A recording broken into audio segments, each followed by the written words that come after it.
Il n'y en a pas deux comme elle. De 15h à 16h sur Europe 1. Il n'y en a pas deux comme elle, une émission consacrée aujourd'hui à l'entrepreneuriat à l'occasion de la journée du BPI France InnoGénération en partenariat avec Europe 1, Marion.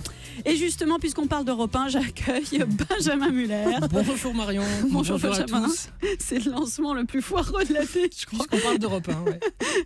Alors Benjamin, Rien à voir. vous avez un rêve, J'ai un rêve devenir entrepreneur, et ça tombe bien, ça rime avec Muller.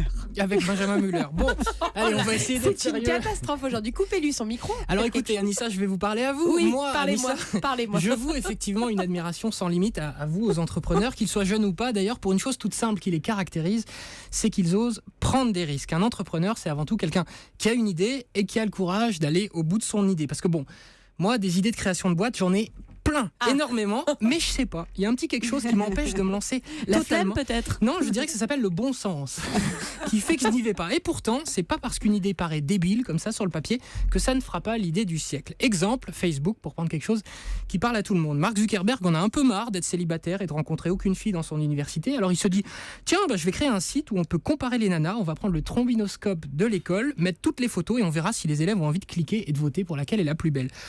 A priori, dit comme ça, on n'a pas l'idée du siècle. Et pourtant, quelques oiseaux y ont cru. Il a rapidement trouvé des financements. Et aujourd'hui, le monsieur peut prendre des bains dans du champagne et s'essuyer avec des billets de $100 quand il sort du bain. J'ai pas l'impression que S'il ce soit a le envie. genre, hein, mais... En tout cas, s'il veut le faire, il peut oui, le faire. il peut. Autre entrepreneur qui a eu une idée a priori banale, Jeff Bezos, milieu des années 90, c'est le début d'Internet. Le mec se dit, tiens, on va créer une sorte de site qui va vendre des livres en ligne. Sachant qu'à l'époque, je sais pas si vous vous souvenez, tout le monde conseillait de ne jamais inscrire son numéro de carte bleue sur Internet, de ne jamais rien acheter sur Internet. Et que bon, les livres, on pouvait se dire que rien ne remplacerait jamais le bon vieux libraire ou le bon vieux conseiller de la Fnac. Tu parles, Jeff Bezos crée donc sa librairie en ligne. Aujourd'hui, son site s'appelle Amazon. bien Amazon et ils vendent tout, des bouquins, des voitures, des Et télé. pourtant, j'étais pas née. En 94, absolument. Bien sûr. Comme quoi, donc là encore, avec cet exemple Amazon, on peut féliciter ceux qui ont cru à son projet. Alors maintenant qu'on a vu ces deux exemples, on se dit, lançons-nous. Mon idée à moi, elle a peut-être l'air débile, mais on ne sait jamais. Alors moi, je ne suis pas encore assez sûr de mon concept, mais certains osent et lancent chaque année en France et dans le monde des idées plus ou moins originales, mais surtout, ils trouvent des investisseurs qui croient en eux, alors que sur le papier, c'était pas gagné. Chaque année, le site de l'Express publie son classement des idées les plus farfelues qui ont trouvé un investissement, un financement. Vous allez voir, ça peut faire dire à tout le monde que dans la vie, quand on croit en soi, faut y aller à fond. Exemple, la cravate oreiller gonflable. C'est simple. Rigolez pas. C'est une cravate qui dispose d'un petit embout. Quand vous êtes au bureau et que vous avez un petit coup de mousse qui peut vous arriver, Marion, vous soufflez dans l'embout. J'ai pas d'embout, moi. Non, mais il y a un embout dans la cravate. Vous soufflez dans l'embout, la cravate se gonfle, ça vous fait un petit oreiller d'appoint pour pioncer un coup. Fallait quand même avoir l'idée et trouver le banquier qui se dit waouh, là on a quelque chose. Donc je suis allé sur le site, la cravate coûte $20. Effectivement, ça a l'air de marcher. Si ça se trouve, dans cartonne, quelques années. Cartonne, le mot Oui. est. Bon, disons qu'il y a un marché, quoi. Vous en avez marchote, entendu quoi. parler, Catherine, de ça, la cravate gonflable? Ouais, comme quoi, il fallait venir à Europe 1. Vous l'avez pas Merci. rêvé. Autre idée originale, des mitaines chauffantes USB. Les créateurs ça, se c'est sont dit bien. la chose suivante. C'est quand même pénible de taper au clavier quand on a froid aux mains. Alors créons des mitaines, un port USB. Quand on met le port USB dans l'ordi, ça chauffe vos mitaines, et donc vos gants, et donc vos mains. Incroyable, non? Là aussi, ils ont trouvé un financement. Ça, c'est top. C'est pas mal. Et J'aime dernier, mon préféré, là j'aurais pu mettre un petit centime dessus, l'imperméable biodégradable. C'est donc un manteau fabriqué à base d'amidon de pommes de terre qui peut être porté plusieurs fois. Et quand il s'abîme ou que vous l'aimez plus, vous pouvez vous en servir comme compost pour faire du terreau.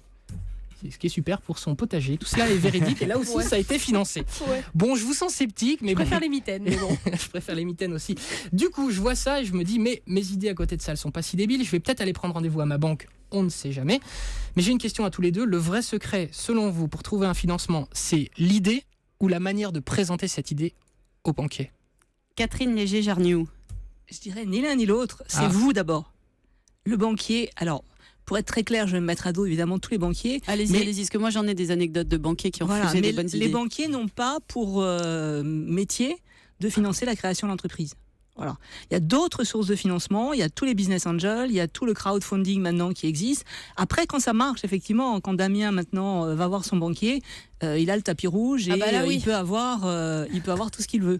Mais les gens qui vont financer et qui vont vous aider doivent d'abord croire en vous. C'est vous d'abord, vraiment la personne centrale. Ensuite, votre idée, mais vous d'abord. Si vous avez les reins solides, si vous êtes prêt à vous engager, si dès qu'il y a un petit souci, vous rebondissez, vous pivotez, etc., c'est vous d'abord. Votre idée, c'est secondaire.